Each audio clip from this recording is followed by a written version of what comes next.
pro-woman, anti-feminist. Yeah, don't get me wrong, like, I love women. I think women are the coolest. I just hate when they, like, ask for basic human rights, you know? Because that, like, really inconveniences me. Hey guys, what's up? Welcome back to my channel. So, do you guys remember, the video I did a couple, like, days ago or whatever on yogioabs? If you don't know him or remember him, he's basically just, like, a professional misogynist.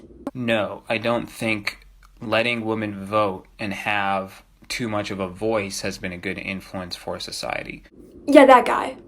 I mean, he has quite the platform. Well, not on Twitter, because he got banned there. And not on TikTok either, he has like 70 followers.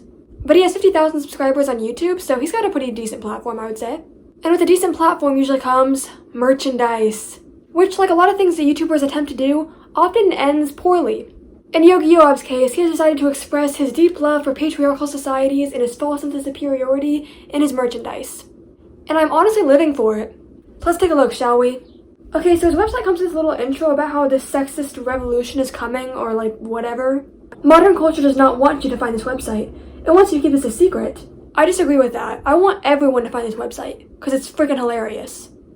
They don't want you to know that women are sick of feminism and want to return to the 1950s, but it's too bad for those heathens. That is such a general statement to make. Yeah, women actually hate being given like equal rights and being treated as humans, you know? What? Yeah, women actually they beg me to oppress and control them. Are you sure about that? Yep, asked them myself. Alright, sounds legit to me. Yes, I believe that there are some women who are sick of feminism, but I don't think there's a lot of women that are as extreme as he is. Probably some, but not a lot. Usually when people say that they're not feminists, it's because of the issue of abortion. It's that like one issue that keeps them from calling themselves a feminist. So I don't think most people who aren't feminists would agree with him either. I mean, some women do share his beliefs. I've seen it on like Twitter and stuff, but I have to do like a deep dive in order to find women that are this extreme. There are some women that are against everything about feminism, which I really don't understand. Like, it makes no sense to me. Ugh, Charles, did you see what they did? They gave women the right to vote. Oh, congratulations. Ugh, that's terrible news. Why? Well, I'm a woman and I don't want to vote. Well, did they say that you have to vote? Well, no.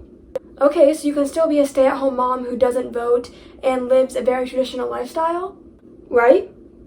But you're mad that other women might choose not to do that. Exactly. It doesn't make sense to me. So first we have this t-shirt that says, "Hush, woman." I would love to have that along with the pro-woman, anti-feminist shirt. I think those go together really well. Everyone always calls me sexist, and I don't understand that. Like, I love women. I'm very pro-woman. Oh my gosh, shut up, Susan. The men are talking. Anyways, yeah, like, why does everybody think I'm sexist? Next up, we have this lovely Body Count Matters t-shirt for women. For those of you who don't speak idiot, this shirt roughly translates to, I only date women with no previous sexual experience who have lower standards in bed because I can't find the clitoris.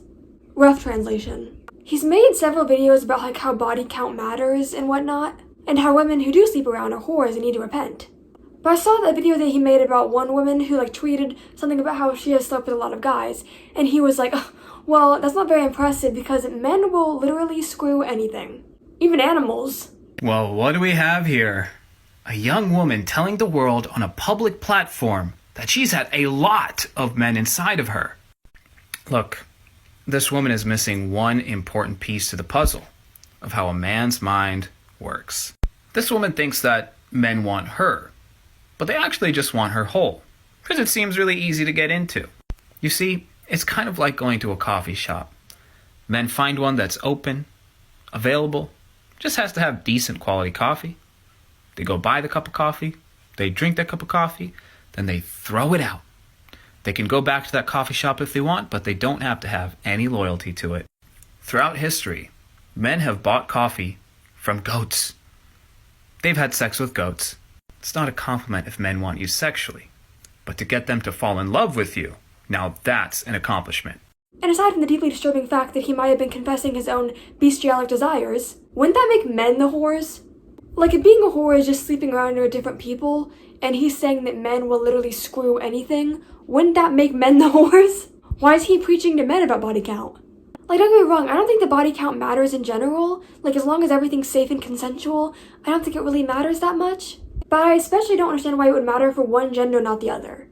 Either he's scared that he won't be able to live up to an experienced partner's expectations in the bedroom, Or he has some creepy fetish for virgins. Virgin fetishes just seem very, strange to me, and sometimes, borderline pedophilic. I don't like them. Oh, this lovely I love gender roles mug. Something about that picture is just so hilarious to me. Not only is the mug really weird and cheesy with the whole, I heart thing, but also the woman looks like she's being, held hostage at gunpoint or something. He kidnapped her and is forcing her to take this picture to be like, oh, look, a woman agrees with me. She's his token red-pilled wife or something. Also, is she a model? Is that her career? Because if so, I'm really disappointed in yogioabs. How dare he hire women? That woman could be in the kitchen making a meal for her husband right now, or cleaning her house, or taking care of her children. But no, she's out here selling her body in front of a camera for him. Disgusting.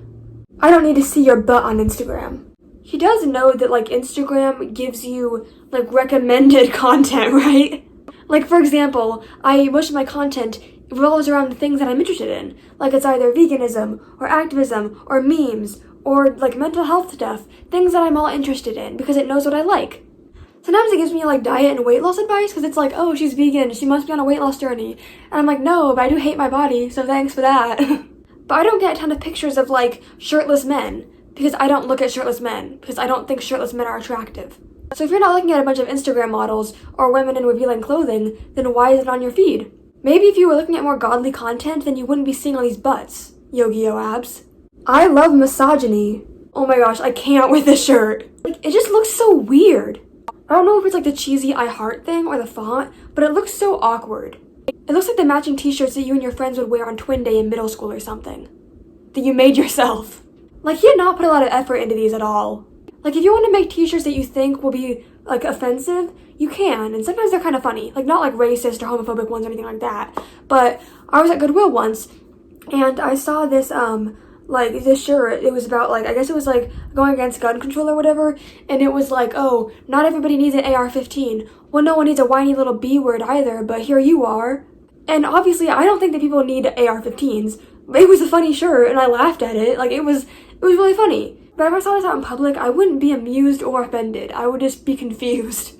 It looks very childish. Not really creative. I feel if you wanted to make merchandise towards a traditional audience, you could. Maybe not with, the straightforward stuff. Don't say, oh, I heart misogyny or stuff like that. Maybe not, straightforward. But I think that's a target demographic here. I think that if he made merchandise that sells the idea of going back to a traditional lifestyle, I think he could sell that. But he needs to be a little more creative with his design. Because this is just straightforward and just really low effort. Oh, here's a property shirt. Honestly, that one's not that bad. The message is really awful. You don't belong to your partner, You are your partner and you are a team, but you don't belong to other. They don't own your body and you don't own theirs. That's not how this works. Nobody makes you complete. You are a whole person by yourself. You just like the company of the other person. So yeah, you're nobody's property. But as far as design goes, this shirt isn't that bad.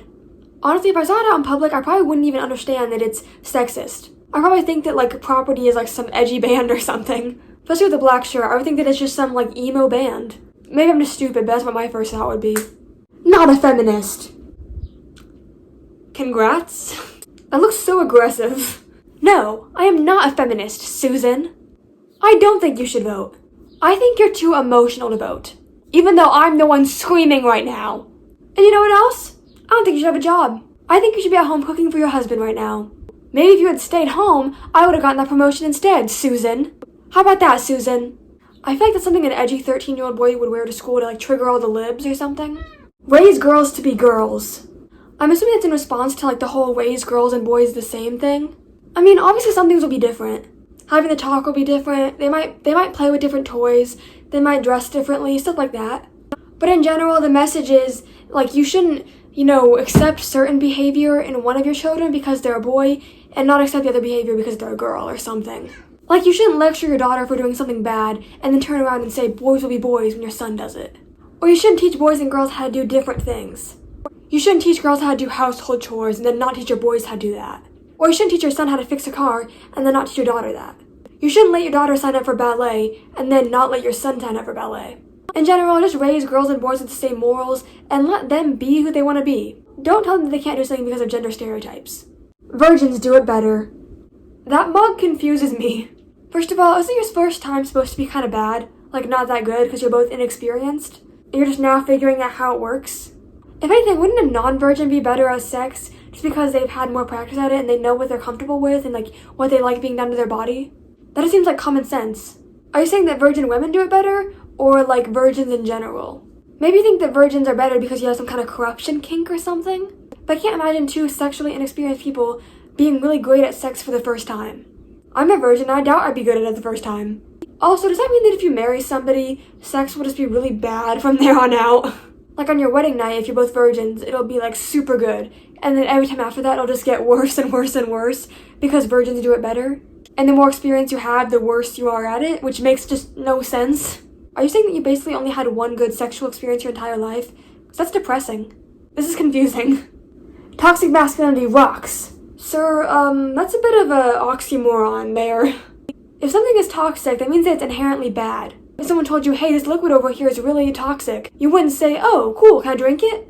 No, because toxic means bad, you know that. You can't say that toxic masculinity rocks. You can say that masculinity rocks, that would be fine. But you can't say that toxic masculinity rocks, because calling it toxic means that it's bad. But unfortunately, a lot of people don't really know the difference between toxic masculinity and masculinity in general. And yes, I can't pronounce the word masculinity, shut up. The term toxic masculinity does not mean that masculinity in general is toxic. Just like how the term toxic relationships doesn't mean that relationships are inherently toxic. Toxic masculinity is when boys are taught to suppress their emotions at a young age because men don't cry. It's when a boy is bullied for wearing makeup or liking the color pink. It's when a boy is taught that he can't play with certain toys because he's a boy. Or that he can't do certain activities because he's a boy. It's when the word girl is used as an insult on the playground. And when the term boys will be boys is used to excuse not only bad behavior, but sexual harassment as well. Is when boys are raised to believe that anything feminine is weak and inherently inferior. That's what toxic masculinity is. So that's all we're going to be looking at today. There are more items, but I would be ranting for a long time, and this video would be terrible to edit if I went on, so we're going to stop here. Thank you all so much for watching this video, and I will see you guys next time. Stay safe, y'all.